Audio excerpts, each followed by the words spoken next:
I remember the night clearly.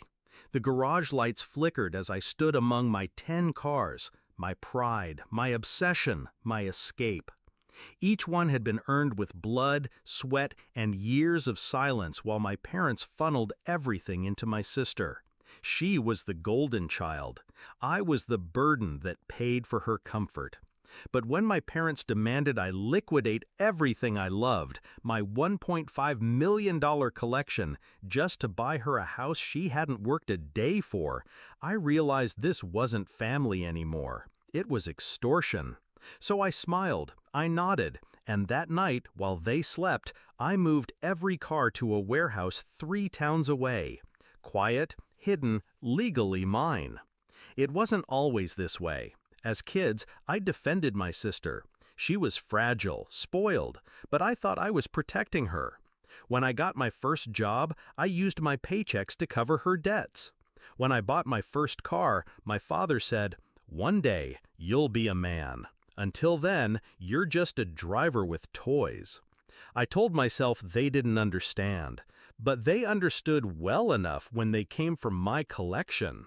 "You have 10 cars," my mother said flatly. "She doesn't even have a roof. A house is family. Cars are just steel." And my sister laughed, her nails clicking against her phone screen. "You're obsessed with your stupid toys. Grow up. Be useful." The betrayal wasn't just in the words, it was in the entitlement. The weeks that followed were a storm of pressure. My father shoved realtor flyers at me. My mother hinted about family obligations. My sister texted me house listings, mansions she couldn't dream of affording, captioned with, "This one's perfect. Sell the red one and the black one. That should cover it." That was when something inside me shifted. Not anger, not heartbreak, clarity. They thought I was cornered. They thought I'd break. Instead, I began to plan. Step 1, disappear my collection. Each car was moved in silence, contracts signed, titles transferred into a holding trust, one they couldn't touch. By dawn, the garage was empty, cold, echoing. When my parents walked in the next day, all they found was space. My father's face drained. My mother demanded, "Where are they?" I shrugged. Gone. Their fury was volcanic. My sister shrieked, "You selfish freak!" But I'd already learned the most important rule. Never argue with people who see you as a wallet. Just cut off the wallet. Step 2, bait the trap.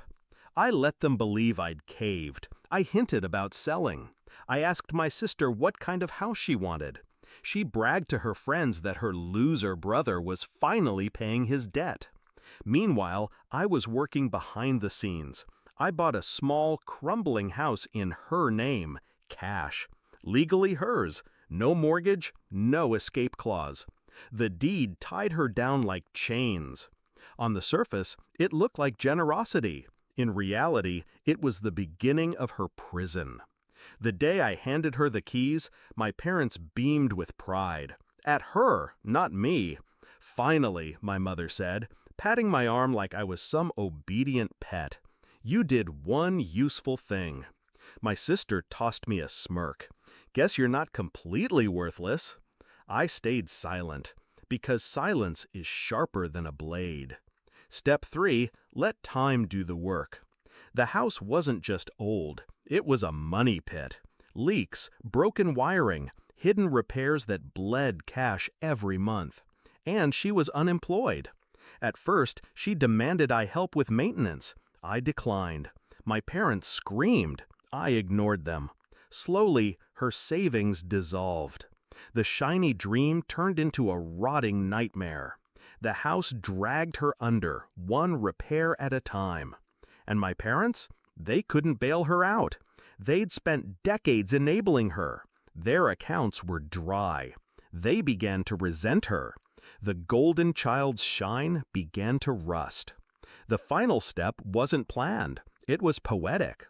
This morning, I woke to a message from her, a single photo. Her standing in the cracked doorway of that house. The paint peeling, her smile gone. And under it her words, "I can't do this anymore. Come take your stupid house back." But here's the truth.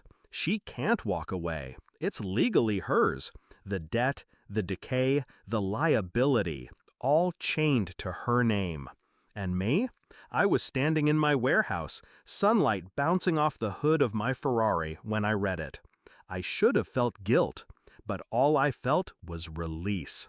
For years, I was the shadow they fed off, the workhorse, the wallet, the disposable son.